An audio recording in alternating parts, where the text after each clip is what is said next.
With the chaos in Week 10 of the college football season, there were some major shakeups within the top 7 of the latest college football rankings that were revealed last night. Most notably with the Big Ten teams. Michigan State, who was initially number 3 in the first CFP rankings, loses to an unranked Purdue, which allowed Cincinnati to move up one spot to number 5, right there on the cusp of one of those coveted CFP spots. And joining me now to break all of this down and much more is ESPN college football reporter Kris Budden. Kris, you've been very pro Cincinnati all along on your social media. Let's say you're in the room right now with the committee. What is your pitch for your top 4 with the Bearcats in it? My pitch is, what is the hardest thing to do in a college football season for ages 18 to 22-year-olds? It is to week after week continue to win. And I understand the schedule may not stack up to anything in the SEC or the Big Ten.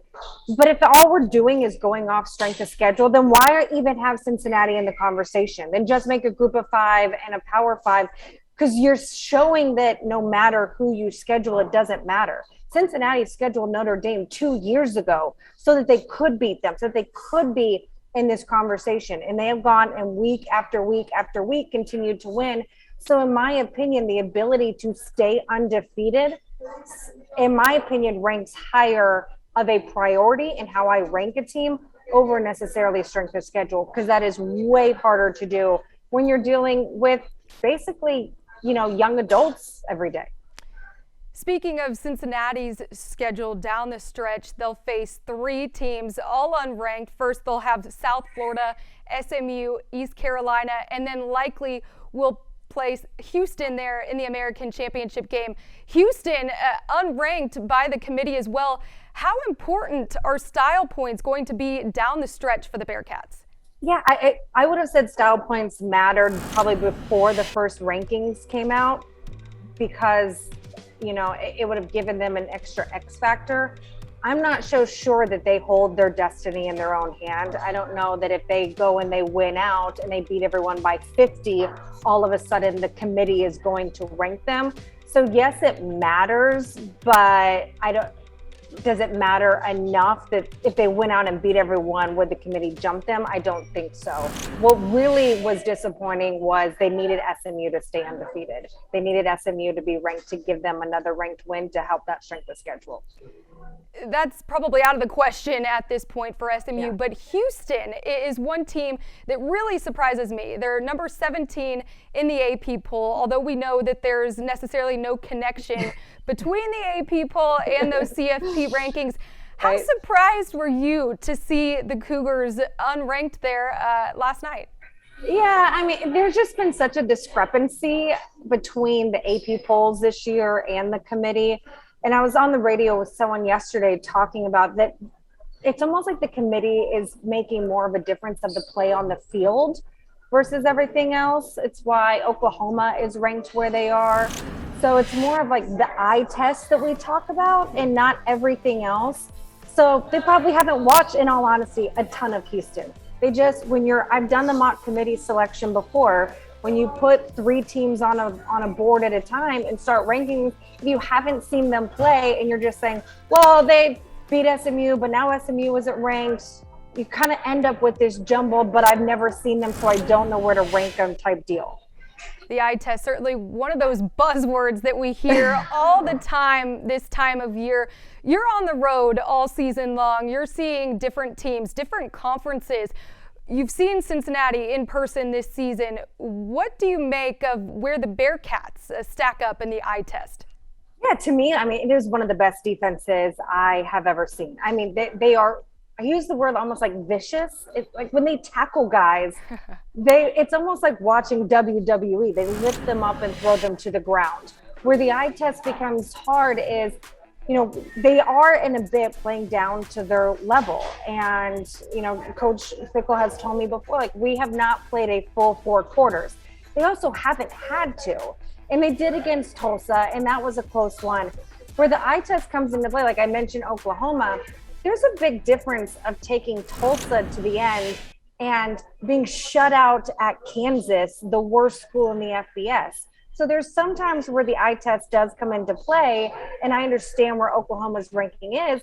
But if you also watch Cincinnati on a week by week basis, the talent level that is on that team, in my opinion, is a top 4 team. Taking a look at the other teams that are ahead of Cincinnati, first off, Alabama. They're number 2. They were number 2 last week, number 2 this week. They end up struggling to an unranked LSU. They do beat them, but then earlier in week 6, we saw them lose to an unranked Texas A&M. That loss probably doesn't look as bad now, considering where they are in the latest rankings.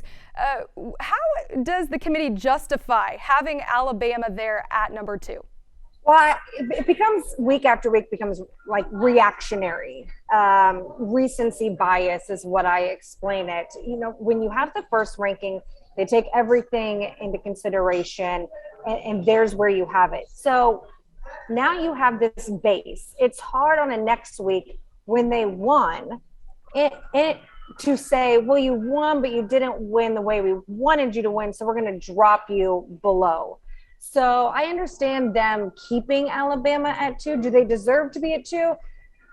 To me, the easiest thing is to compare losses. And I have always done that. I don't know if it's the best way to do it, but when you look at Oregon, they lost to a Stanford team that has a losing record. Alabama's one loss is to a team that is ranked and A&M who's starting to look really good. So to me, that's the part of the resume that you can really compare. If Alabama loses a close game to Georgia in the SEC championship, do they still get in?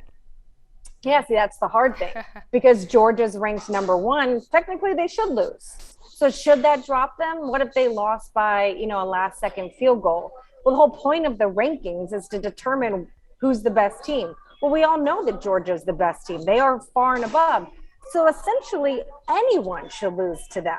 So I have a hard time saying, if you lose to far and away the best team in college football, should you be out of it? I don't know. I mean, you would have 2 losses. I do think the committee, maybe because they would fear the SEC bias label, if Alabama did lose to Georgia in the SEC championship, I think they would be out. Is that necessarily fair? I don't know, because everyone will lose to Georgia, and it's not Alabama's fault that Michigan State, Michigan, Cincinnati, all of them didn't have to play them in an SEC championship. I'm not sure there's a team in the country that can beat Georgia right now with the way that they're playing.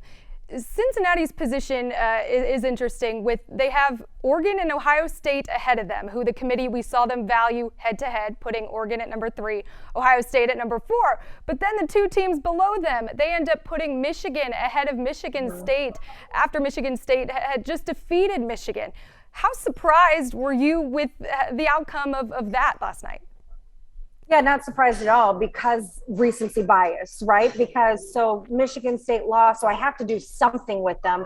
Otherwise, what's the point of doing this week after week? So I thought, maybe because I've been in the mock before, or I've watched it enough, I knew that they were going to put Michigan State below Michigan, even though they use the excuse of the head-to-head. It's like you can pick and choose whatever argument you want at each given time. But when now you start doing this week after week, you have to have a reaction to wins and losses. And so I said yesterday, they're 100% in my mind, they were going to rank Michigan State below Michigan, despite the fact that just 2 weeks ago they beat them. So. Looking back at 2017, you've covered a lot of seasons, and they're with UCF. They end up going undefeated. They're ranked number 12 in those final CFP rankings. They end up going and beating number 7 Auburn. How does this time around for the American Conference just feel so different with everything shaking out with these CFP rankings?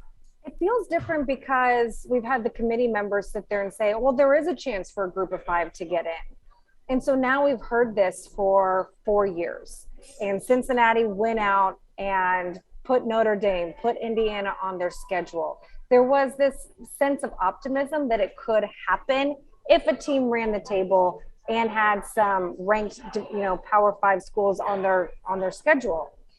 With that first ranking that came out, I think that's what was upsetting overall, was that it's not. Like, it proved that it doesn't matter if you go undefeated. It doesn't matter, because because how many people are going to want to schedule Cincinnati? It's tough, you know, and so they're at an extreme disadvantage. And it only proves, in my opinion, that there needs to be playoff expansion.